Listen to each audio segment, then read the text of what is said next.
नेपाल में अचानक आए जल प्रलय ने भारी तबाही मचाई है। नदियों के जलस्तर में भारी वृद्धि के कारण बिहार के सीमावर्ती और निचले इलाकों में भारी तबाही और बाढ़ का खतरा मंडरा रहा है। ऐसे में बिहार सरकार ने पब्लिक से अपील करते हुए कहा है कि ऐसे हालात में पैनिक होने के नहीं बल्कि सतर्क रहने की जरूरत है। वैसे नेपाल के सीमावर्ती इलाकों खासकर गंडक और कोसी बेल्ट पर प्रशासन और आपदा प्रबंधन विभाग की टीमें भी विशेष निगरानी कर रही है।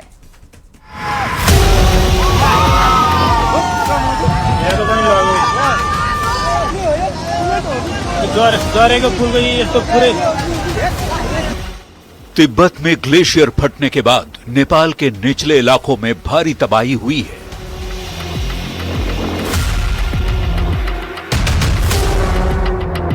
स्थानीय समय के मुताबिक सुबह करीब 9 बजे ग्लेशियर फटने के बाद नेपाल की भोटेकोशी नदी में उफान और सैलाब का वो रौद्र रूप दिखा जिसने सभी को स्तब्ध कर दिया।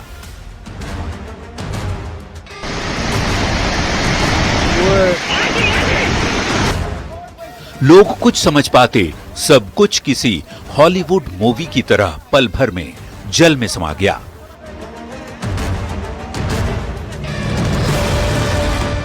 पानी का प्रलय ऐसा कि मकान, पुल, गाड़ियां सब खिलौने की तरह पानी में तैरते नजर आने लगे।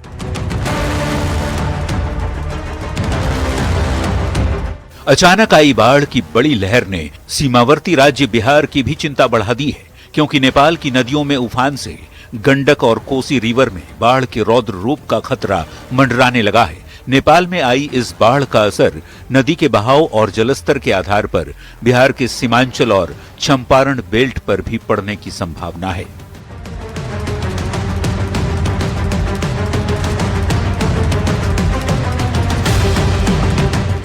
नेपाल के कोसी बैराज के पास होने के कारण सबसे ज्यादा खतरा कोसी और सीमांचल क्षेत्र में है, क्योंकि पहले पानी का दबाव यहीं बढ़ता है। इसके साथ ही गंडक और पश्चिमी क्षेत्र, जिसमें पश्चिम चंपारण के बगहा और वाल्मीकि नगर के साथ पूर्वी चंपारण के मोतिहारी और मुजफ्फरपुर का इलाका प्रभावित हो सकता है, तो वहीं बागमती और मध्य उत्तरी क्षेत्र के तहत शिवहर के पिपराही प्रखंड, सीतामढ़ी और मधुबनी जिलों में भी बाढ़ की आशंका जताई जा रही है। चंपारण, गोपालगंज, सारण, वैशाली के साथ ही सीमांचल के जिलों को अलर्ट मोड पर रखा गया है। एसडीआरएफ और एनडीआरएफ की टीमों को तैनात किया गया है।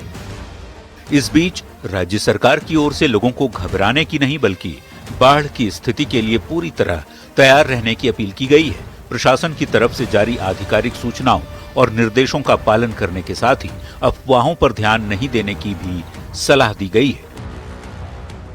रूह कंपा देने वाली नेपाल से आई तस्वीरों ने सचमुच बिहार के नदी किनारे बसे लोगों की चिंताएं बढ़ा दी हैं, क्योंकि नेपाल से आ रहे भारी सैलाब की वजह से गंडक नदी का प्रवाह काफी तेज होता जा रहा है। ऐसे में विभाग और प्रशासन की टीमें बेहद सतर्क हैं। आपदा से उभर सके और सभी से मेरा अनुरोध होगा कि आप अपने बच्चों, खासकर छोटे बच्चों और माल गोरू का ध्यान रखेंगे। तो नेपाल में बाढ़ से तबाही के बाद बिहार में दहशत और खौफ का माहौल बना हुआ है। बाढ़ के खतरे को देखते हुए बिहार में हाई अलर्ट जारी किया गया।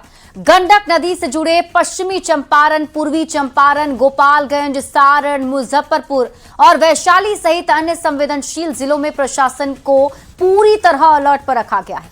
लोगों से माइकिंग कर सुरक्षित जगह पर जाने की अपील की जा रही है। किसी भी तरह के आपदा से निपटने के लिए सीएम सम्राट ने हाई लेवल मीटिंग की है। सरकार किसी भी तरह के खतरे से निपटने के लिए तैयार दिख रही है।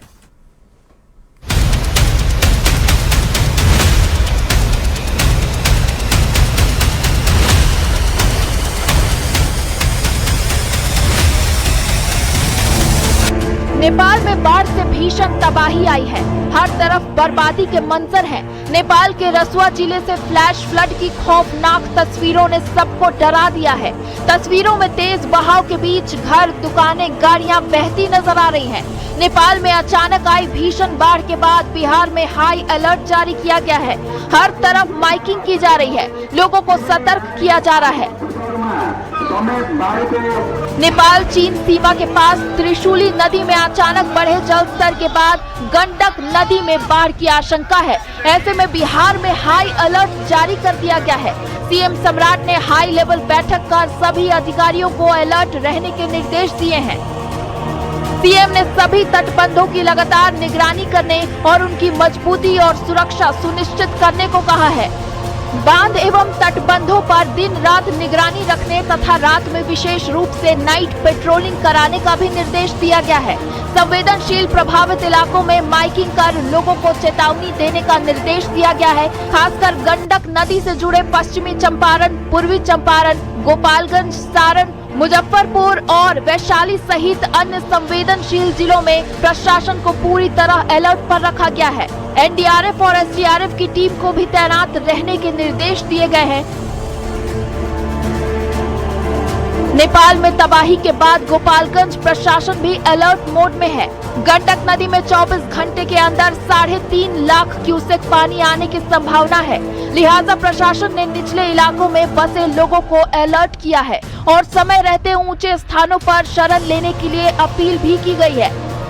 दियारा इलाके में माइकिंग कर लोगों को सुरक्षित स्थानों और ऊंचे इलाकों में जाने की अपील की गई है। नेपाल में आई भीषण आपदा के बाद गोपालगंज में गंडक नदी के जलस्तर में तेजी से बढ़ोतरी होने की संभावना जताई गई है। अगले 24 घंटे के अंदर गंडक नदी के जलस्तर में बढ़ोतरी होगी और ऐसे में जिला प्रशासन के तमाम अधिकारी इस वक्त अलर्ट मोड में है। जल संसाधन विभाग के अधिकारियों को भी तटबंधों पर तैनात किया गया है। अधिकारी इस वक्त तटबंधों पर आकर माइकिंग कर रहे हैं और निचले इलाके में बसे लोगों को सतर्क और सावधानी रहने के लिए अपील कर रहे हैं। बेतिया के निचले और तटवर्ती इलाकों के लोग एहतियातन अपना जरूरी सामान समेटकर सुरक्षित और ऊंचे स्थानों की ओर जाने लगे हैं। लोग घरों से जरूरी सामान बच्चों और बुजुर्गों को लेकर सुरक्षित स्थलों की ओर निकल रहे हैं। संभावित बाढ़ के खतरे को देखते हुए प्रशासन भी निचले इलाकों में रहने वाले लोगों से सुरक्षित स्थानों पर जाने की अपील कर रहा है। नेपाल की त्रिशूली नदी में उफान के बाद वाल्मीकि नगर गंडक बैराज की सुरक्षा बढ़ा दी गई है। नेपाल में भारी बारिश और भूस्खलन के चलते गंडक नदी में तेज बहाव की आशंका को देखते हुए प्रशासन ने निचले इलाकों के लोगों को अलर्ट किया है। नेपाल के त्रिशूली नदी में उफान के बाद वाल्मीकि नगर गंडक बराज के साथ ही बिहार के तमाम इलाकों में हाई अलर्ट है और वाल्मीकि नगर गंडक बराज पर जल संसाधन विभाग की पूरी टीम मुस्तैद है और बिहार के साथ ही उत्तर प्रदेश के जिला प्रशासन के तमाम अधिकारी भी लगातार गंडक बराज का निरीक्षण कर रहे हैं। तो सीधे तौर पर हम आपको वाल्मीकि नगर गंडक बराज की तस्वीरें दिखाने की कोशिश कर रहे हैं, जहां वाल्मीकि नगर गंडक बराज को फिलहाल हाई अलर्ट पर रखा गया है। मुजफ्फरपुर में संभावित बाढ़ को लेकर जिला प्रशासन अलर्ट पर है। गंडक नदी से सटे इलाके में माइकिंग कर लोगों को चेतावनी दी जा रही है। डीएम खुद बांध का निरीक्षण कर रहे हैं। मुजफ्फरपुर के सराया पारू और साहिबगंज के कुछ हिस्सों में बाढ़ आने की संभावना है। ऐसे में गंडक नदी के किनारे विशेष सावधानी बरती जा रही है। नेपाल में तबाही के बाद सीतामढ़ी में प्रशासन बाढ़ के खतरे को देखते हुए अलर्ट हो गया है। सीतामढ़ी की डीएम ने कई इलाकों का दौरा कर जमीनी हालात का जायजा लिया। अधिकारियों को नदियों के जल स्तर, तटबंधों और संवेदनशील इलाकों पर लगातार नजर रखने को कहा जा रहा है। और अभी नेपाल में जो विगत दिनों में और आज कुछ समय पे जो पानी का लेवल खासकर गंडक रिवर के कैचमेंट में बढ़ा है, तो उसको देखकर जो एहतियातन तौर पे सभी तैयारियां उसको हम लोग देख के आए थे। लोगों से भी यहाँ पर बात की, हम लोगों ने फीडबैक प्राप्त किया है और जो कार्य हुआ है फ्लड कंट्रोल का उससे भी लोग संतुष्ट हैं। और बाकी जो एहतियात तौर पे जो भी कार्य हैं, लोगों से बात करना, उनसे संवाद स्थापित करना और जो प्रशासनिक तैयारियां हैं उसका रिव्यू कर रहे हैं। बिहार में बाढ़ के खतरे को देखते हुए स्पेशल एडवाइजरी भी जारी की गई है। भारत नेपाल सीमा के निकट गंडक नदी के किनारे प्रशासन को सतर्क रहने की सलाह दी गई है। तटीय क्षेत्रों में आवश्यक एहतियाती सुरक्षा उपाय करने को कहा गया है। गंडक बरार के सभी गेटों से पानी के सुरक्षित और सुचारू निकास पर जोर दिया गया है। नेपाल में भीषण तबाही के बाद बाढ़ बिहार में बर्बादी की कहानी न लेकर आए, इसके लिए तमाम जरूरी उपाय किए जा रहे हैं। बाढ़ से निपटने के लिए सरकार पूरी तरह तैयार है। न्यूज 18 के लिए बेतिया से मुन्ना राज, गोपालगंज से गोविंद कुमार, मुजफ्फरपुर से प्रियांक सौरभ और सीतामढ़ी से राकेश कुमार की रिपोर्ट। तो वाल्मीकि नगर गंडक बराज पर हाई अलर्ट जारी है। गंडक नदी में लगातार जल प्रवाह पर नजर रखी जा रही है। नेपाल के नारायणी नदी में भी जलस्तर धीरे धीरे बढ़ रहा है। हालांकि फिलहाल नदी खतरे के निशान से नीचे बह रही है।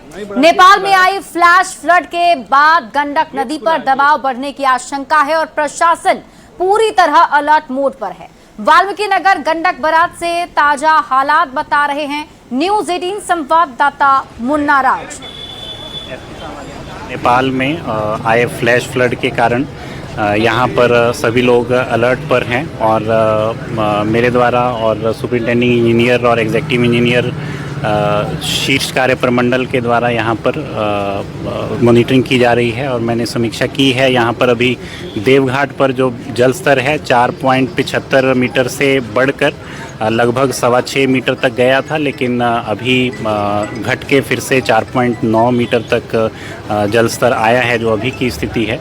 और जो बढ़ा हुआ जल स्तर है वो वाल्मीकि नगर बराज पर लगभग 7 बजे के अराउंड पहुंचने की संभावना है। इसको लेकर जल संसाधन के सभी इंजीनियर्स और सभी फील्ड फॉर्मेशंस भी अलर्ट हैं और जिला प्रशासन ने भी सभी अंचल और ब्लॉक के ऑफिशियल्स को और एसडीएम्स एसडीपीओस को, थाना प्रभारियों को, सब लोगों को अलर्ट किया हुआ है। गंडक नदी के जलस्तर में बढ़ोतरी की आशंका को लेकर अभी भी अलर्ट जारी है और सीधे तौर पर हम वाल्मीकि नगर गंडक बराज की तस्वीरें आपको दिखाने की कोशिश कर रहे हैं, जहां गंडक बराज पर हाई अलर्ट है। फिलहाल गंडक का जलस्तर सामान्य है और वाल्मीकि नगर गंडक बराज से 1,05,000 क्यूसेक पानी का डिस्चार्ज हो रहा है, जो सामान्य जलस्तर माना जा रहा है। और जिस तरह से जिला प्रशासन के साथ ही सरकार ने जिस तरह से हाई अलर्ट जारी किया है, उसके बाद आप तस्वीरें देख पा रहे हैं वाल्मीकि नगर गंडक बराज पर बड़ी संख्या में लोग पहुंचे हैं और सीधे तौर पर जो आपदा का अलर्ट है इसको नज़दीक से देखने की कोशिश कर रहे हैं। और जिस तरह से वाल्मीकि नगर हाई अलर्ट पर अभी रखा गया है और तमाम जिलों के अधिकारियों ने वाल्मीकि नगर गंडक बराज का जायजा लिया है और जिस तरह से हाई अलर्ट है, तो फिलहाल जल संसाधन विभाग के साथ ही जिला प्रशासन की तमाम टीमें अलर्ट मोड पर है और बिहार के जो निचले इलाके हैं उन इलाकों से सभी लोगों को सुरक्षित स्थानों पर पहुंचा दिया गया है और जल संसाधन विभाग के साथ ही एसडीआरएफ की एनडीआरएफ की तमाम टीमें बिल्कुल मुस्तैद है। लेकिन फिलहाल अपडेट यही है कि वाल्मीकि नगर गंडक बराज पर अब भी जलस्तर स्थिर है और सामान्य जलस्तर वाल्मीकि नगर से डिस्चार्ज हो रहा है। मुन्ना राज, न्यूज 18, वाल्मीकि नगर। तो नेपाल से आने वाली संभावित बाढ़ को लेकर गोपालगंज प्रशासन भी हाई अलर्ट पर है। डीएम समीर सौरभ ने गंडक नदी के नाव के परिचालन पर रोक लगा दी है। इसके साथ ही मछुआरों के नदी में जाने और नदी पार करने पर भी पाबंदी लगा दी गई है। सदर एसडीएम समेत सभी अंचल अधिकारियों को छोटी नाव के परिचालन पर रोक लगाने का निर्देश दिया गया है। प्रशासन ने नदी किनारे रहने वाले लोगों से सतर्क रहने और खतरे की स्थिति में तत्काल ऊंचे स्थान पर जाने की अपील की है। अधिकारियों को लगातार निगरानी रखने के निर्देश दिए गए हैं। गोपालगंज के मशान थाना घाट से और अधिक जानकारी दे रहे हैं न्यूज 18 संवाददाता गोविंद कुमार। पढ़ने के बाद गोपालगंज के डीएम समीर सौरभ ने नदी में छोटी नाव के परिचालन पर पूरी तरह से रोक लगा दी है और जो तमाम नाव है उसे नदी किनारे लाकर खड़ा कर दिया है। किसी भी तरह के नावों का परिचालन नहीं होगा। उन्होंने यह भी आदेश दिया है कि मोटर युक्त जो सरकारी नाव है उसका परिचालन होगा, जबकि जो बिना मोटर युक्त छोटी नाव है उसका परिचालन नहीं होगा, क्योंकि बीते महीने गोपालगंज में 2 नाव हादसे हो चुके हैं और 2 नाव हादसे में 3 बच्चियों की मौत हो चुकी है। ऐसे में गोपालगंज के डीएम ने संभावित खतरा को देखते हुए गंडक नदी में नाव के परिचालन पर पूरी तरह से रोक लगा दी है और जो तमाम नाव है उसे इस वक्त मछुआरों के द्वारा नदी किनारे लाकर खड़ा कर दिया गया है। चूंकि नेपाल में भीषण आपदा आई है और इस आपदा के मद्देनजर गोपालगंज में भी अलर्ट जारी किया गया है और गंडक नदी के जलस्तर में बढ़ोतरी होने की संभावना जताई गई है। धीरे धीरे जलस्तर अब गंडक नदी का बढ़ रहा है। हालांकि अभी बाढ़ का कोई खतरा नहीं है, लेकिन जो निचले इलाके में लोग बसे हुए हैं उन्हें सावधान रहने और सतर्क रहने के लिए अपील किया गया है। गोविंद कुमार, न्यूज 18, गोपालगंज। और अगली खबर मोतिहारी से है, जहां नेपाल में तबाही के बाद बिहार में हाई अलर्ट जारी किया गया है। देर शाम नेपाल ने 4.5 लाख क्यूसेक पानी छोड़ा है। जिला प्रशासन ने बाढ़ की आशंका जताई है। जिलाधिकारी ने खुद संग्रामपुर, अरेराज, केशरिया इलाके में तटबंध और बाढ़ निरोधी कार्यों का जायजा लिया। साथ ही डीएम ने बाढ़ नियंत्रण को लेकर अधिकारियों को सख्त निर्देश दिया। नेपाल में जल सैलाब के बाद अब पूर्वी चंपारण में भी जिला प्रशासन ने अलर्ट कर दिया है। देखिए, कई प्रखंडों को अलर्ट किया है, खासतौर पर अरेराज, संग्रामपुर और केसरिया के प्रखंड को अलर्ट किया है। सुगौली जो इलाका है, खासतौर पर वैसे प्रखंड जो इसमें नदियां होकर गुजरती है, खासतौर पे बूढ़ी गंडक और गंडक नदी, उन किनारे के जो प्रखंड हैं उनको अलर्ट किया गया है। और नेपाल में जो जल सैलाब आया है उसमें कई भारतीय लोग भी मिसिंग हैं, कई विदेशी पर्यटक भी मिसिंग हैं। और वैसी स्थिति में लगातार जिला प्रशासन ने अलर्ट किया है, सभी डॉक्टरों को अलर्ट किया है, सिविल सर्जन को अलर्ट किया है, जल संसाधन विभाग के अधिकारियों को अलर्ट किया है और उनकी छुट्टी को जो है वो तत्काल प्रभाव से जो है रद्द करने का भी फैसला जो है वो जिला प्रशासन ने लिया। देखिए, अभी जो तस्वीर आपको दिखा रहे हैं ये बूढ़ी गंडक नदी की तस्वीर है और नदी के जलस्तर में बढ़ोतरी, हल्की बढ़ोतरी होनी शुरू हो गई है। तो वैसी स्थिति में अनुमान है कि देर रात तक जो है नदी के जलस्तर में बढ़ोतरी होगी। जी, हम लोग नदी किनारे तो हम लोग खुद हैं सर, यहाँ पे मगर 10,000 की बस्ती यहाँ पे बूढ़ी गंडक नदी किनारे अभी है सर। कई लोग मिसिंग है, बर्फ के भी, अपने बुधियारी के भी कईयन 100 लोग मिसिंग सुनने में हम लोग आ रहा है, जो न्यूज से हम लोग को मिल रहा है कईयन 100 लोग मिसिंग है और तूफान की तरह ये लोगों में दहशत फैला हुआ है। वैसी स्थिति में जो जिलाधिकारी हैं उन्होंने बाढ़ को लेकर अलर्ट कर दिया है, सभी अधिकारियों को सचेत कर दिया है और सभी लोग अब सचेत हैं। अवनीश कुमार, न्यूज 18 मोतिहारी। लगभग 1.5 लाख क्यूसेक का डिस्चार्ज वहां से हो रहा है। अभी तत्काल कोई पैनिक करने की आवश्यकता नहीं है, लेकिन जल स्तर में बढ़ोतरी की संभावना को देखते हुए जिला प्रशासन पूरी तरीके से तैयार है। हम लोग जो खास करके नीचे इलाकों में, बांध के किनारे में जो लोग बसे हुए हैं उन तक हम लोग मैसेज पहुंचा दिए हैं माइकिंग के माध्यम से, जनप्रतिनिधियों के माध्यम से। और उसमें हम रिक्वेस्ट कर रहे हैं कि जो वृद्ध जन हैं, प्रेग्नेंट महिलाएं हैं, वो ऊंचे स्थान पे चले जाएं, जानवरों को खुला नहीं छोड़ें। इसके अलावा हमारे पास एनडीआरएफ की एक टीम है और एसडीआरएफ की एक टीम है। दोनों टीम्स को फील्ड में डिप्लॉय कर दिया गया है किसी भी आपदा की स्थिति से निपटने के लिए। बिहार में गंगा नदी भी अपना रौद्र रूप दिखा रही है। पटना से लेकर भागलपुर, खगड़िया, लखीसराय और मुंगेर तक गंगा कहर बरपा रही है। हर तरफ तबाही का मंजर है, लोगों की जिंदगी मुश्किल में आ गई है। ये रिपोर्ट देखिए।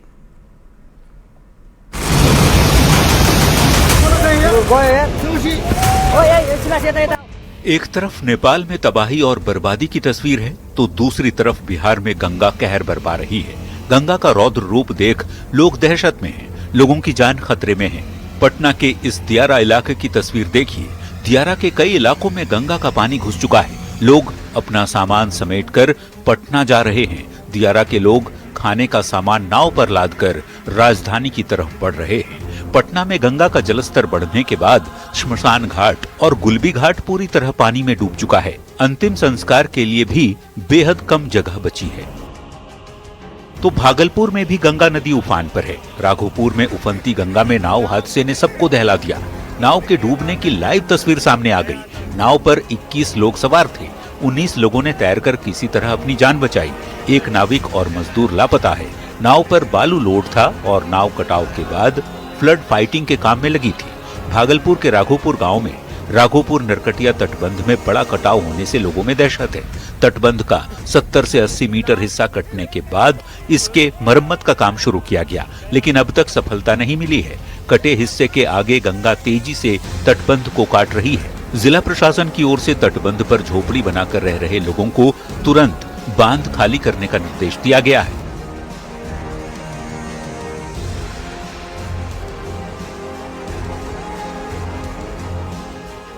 खगड़िया में भी गंगा और बूढ़ी गंडक नदी उफान पर है। गंगा खतरे के निशान से 80 सेंटीमीटर और बूढ़ी गंडक 20 सेंटीमीटर ऊपर बह रही है। सदर, मानसी और परबत्ता प्रखंड के कई इलाके बाढ़ से प्रभावित हैं। परबत्ता के 20 स्कूलों में पानी घुसने से पढ़ाई ठप है। निचले इलाकों में आना जाना भी मुश्किल है। प्रशासन 12 जगहों पर सरकारी नाव चला रहा है। मानसी के कई गांवों में लोग नाव से आवाजाही कर रहे हैं और मवेशियों को भी सुरक्षित जगहों पर ले जा रहे हैं। सासाराम के नौहट्टा में सोन नदी ने कहर बरपाया है। तेज बहाव से भदारा और सिंहपुर के पास रैयती जमीन का कटाव शुरू हो गया है। नदी किनारे मिट्टी कटने से किसानों की खेती की जमीन प्रभावित होने का खतरा भी बढ़ गया है। जल संसाधन विभाग की टीम कटाव के हालात का जायजा ले रही है, लेकिन पानी कम होने के बाद ही कटाव रोकने का काम शुरू हो पाएगा। गंगा का जलस्तर बढ़ने के बाद लखीसराय में हरुहर और किऊल नदी भी उफान पर है। बढ़ैया और पिपरिया के दियारा इलाकों में बाढ़ का पानी फैल चुका है। सैकड़ों बीघे में लगी सोयाबीन, मक्का और सब्जियों की फसल डूब चुकी है। ग्रामीण नाव और चारे की व्यवस्था की मांग कर रहे हैं। बात मुंगेर की करें तो यहाँ भी गंगा का जलस्तर लगातार बढ़ रहा है। गंगा अब खतरे के निशान से महज 52 सेंटीमीटर नीचे बह रही है। जलस्तर बढ़ने के साथ ही दियारा और निचले इलाकों में बाढ़ का पानी फैलने लगा है। मुंगेर के गंगा पार जाफर नगर पंचायत के सीताचरण गांव में चारों तरफ पानी ने घेराबंदी कर दी है, जबकि कई जगहों पर पानी गांव के अंदर भी प्रवेश कर चुका है। तो वहीं तारापुर पंचायत के रहिया गांव के लोग भी बाढ़ की पानी के बीच जल कैदी बनने को मजबूर हैं। बिहार में गंगा रौद्र रूप दिखा रही है। कहीं गांव टापू बन गए तो कहीं घाट पानी में समा गए। लोगों की जान खतरे में है। सब गंगा मैया से लौटने की गुहार लगा रहे हैं। Bureau report, news 18। और अगली खबर सुपौल से है, जहां कोसी बराज में शाम 4 बजे तक कुल 1,31,340 क्यूसेक पानी दर्ज किया गया। इसमें डाउन स्ट्रीम डिस्चार्ज 1,27,340 क्यूसेक रहा, जबकि ईस्टर्न कोसी मेन कैनाल में पानी का डिस्चार्ज 0 और वेस्टर्न कोसी मेन कैनाल में 4,000 क्यूसेक पानी छोड़ा गया। आंकड़ों के अनुसार 26 अगस्त को सुबह 4 बजे की तुलना में शाम 4 बजे बराज से पानी का डिस्चार्ज बढ़ा है। हालांकि फिलहाल इलाके में बाढ़ की संभावना नहीं है। बताया जा रहा है कि पानी का बड़ा हिस्सा गंडक की तरफ जा रहा है, जिससे तत्काल बाढ़ जैसी स्थिति की आशंका नहीं है। बढ़ते जलस्तर को देखते हुए कोसी बराज पर निगरानी रखी जा रही है।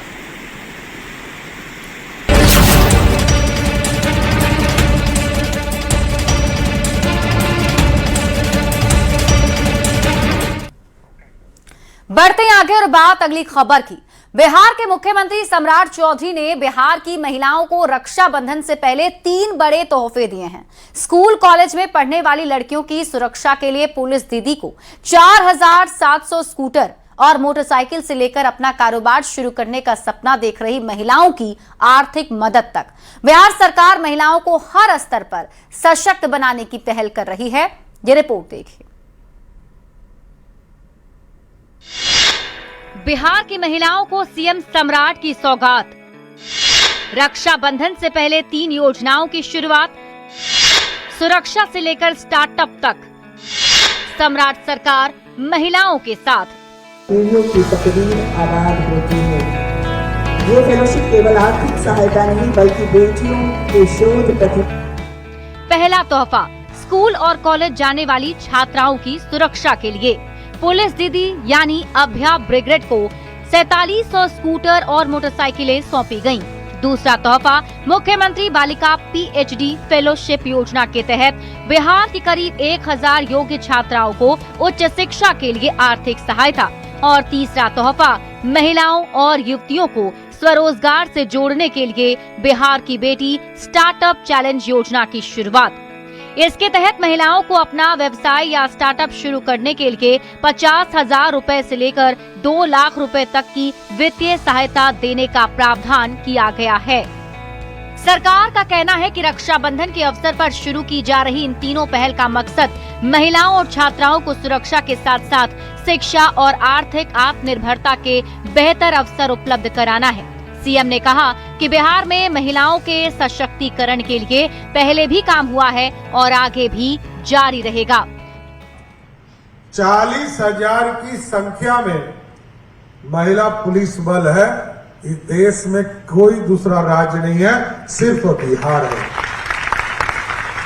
और आप सोचिए कि आज चाहे आरक्षण के माध्यम से हो, चाहे वो जनप्रतिनिधि के तौर पर, तमाम जगह पर महिलाओं को आगे बढ़ाने का काम बिहार की सरकार ने किया। वहीं इस मौके पर जेडीयू के राष्ट्रीय कार्यकारी अध्यक्ष और राज्यसभा सांसद संजय झा ने इसे नीतीश कुमार की अगली कड़ी बताया। नीतीश जी का जो काम है, मुझे लगता है कि कभी इतिहास लिखा जाएगा। उनका अलग अलग किताब लिखा जा सकता है उनके कार्यक्रम, लेकिन सबसे महत्वपूर्ण कोई बात लिख सकता है कि एक नेता के डिसीजन से 50% महिलाएं हैं, उनके जीवन पर क्या फर्क पड़ सकता है। शायद देश में हमको तो कोई नेता नहीं दिखाई पड़ रहा। आबादी हमेशा से सत्ता और सियासत के केंद्र में रही है। खासकर 2005 में एनडीए सरकार बनने के बाद से यही महिलाएं किंग मेकर बनकर उभरी हैं। ऐसे में जब महिलाओं को उपहार देने वाला त्योहार रक्षाबंधन आया तो सीएम सम्राट ने बिहार की महिलाओं पर सौगातों की बौछार कर दी। पटना से न्यूज 18 के लिए संवाददाता विनीता मिश्रा के साथ ब्यूरो रिपोर्ट। गया जी में एक भैंस पर 2 दावेदार हैं। मामला पुलिस तक पहुंचा, फिर आईजी तक पहुंचा और अब इस भैंस की मालिकियत का फैसला डीएनए टेस्ट से होगा। जी हां, आप बिल्कुल सही सुन रहे हैं। भैंस और उसके बच्चे के डीएनए का मिलान होगा और रिपोर्ट बताएगी कि आखिर भैंस किसकी है। देखिए ये दिलचस्प मामला। बताइए कितना चोर है ये, जेकर भैंस है ओकर भैंस लौटा दिया। अंतिम में मीडिया जब लग गया तो मीडिया पर केस कर दिया। गया जी के अतरी में एक भैंस ने ऐसा विवाद खड़ा कर दिया कि मामला थाने से होते हुए सीधे आईजी के दरबार तक पहुंच गया। कहानी शुरू होती है सुरेश यादव की भैंस से। भैंस अचानक गायब हो गई। 2 दिन तक तलाश चली। फिर खबर मिली कि नौरंगा टोली में प्रकाश मांझी के घर पर एक भैंस बंधी हुई है। सुरेश वहां पहुंचते हैं, भैंस को देखा और बोले यही मेरी भैंस है। लेकिन तभी प्रकाश मांझी ने दावा ठोक दिया भैंस उनकी है। बस फिर क्या था, भैंस बनी विवाद की वजह और मामला पहुंच गया अतरी थाने। दोनों पक्ष अपनी अपनी दावेदारी पर अड़े रहे। भैंस 2 दिन थाने में ही पड़ी रहती है। फिर पुलिस ने उसे सुरेश यादव के हवाले तो किया, लेकिन इसके बाद मामला और गर्मा गया। विरोध हुआ, मुकदमा हुआ और मामला पहुंच जाता है मगध रेंज के आईजी विकास वैभव के पास। अब भैंस के मामला भैंसों में चोरी कर रहा है। बताइए कितना चोर है ये, जेकर भैंस है ओकर भैंस लौटा दिया। अंतिम में मीडिया जब लग गया तो मीडिया पर केस कर दिया। अब मीडिया लगा तो भैंसवा तो लौटा दिया, लेकिन भैंसिया वाला पर केस करवा दिया। अब SC ST केस जानते हैं ना, वो 2-3 महीना पहले बेल न मिलता है। जितना में वो केस लड़ेगा उतना में भैंसे खरीदा जाता। वो तो बेचारा। अब इस पूरे विवाद में एंट्री हो गई विज्ञान की। आईजी के निर्देश पर भैंस और उसके बच्चे के नमूने का डीएनए टेस्ट कराया जाएगा। यानी अब न कोई पहचान की निशानी काम आएगी, न दावा और दलील। फैसला करेगा डीएनए। रिपोर्ट बताएगी कि आखिर भैंस का असली मालिक कौन है। एक भैंस चोरी हुई, उसके बाद उसके स्वामित्व को लेकर विवाद हुआ। उसके बाद थाने तक बात पहुंची है और थाने में FIR भी दर्ज की गई।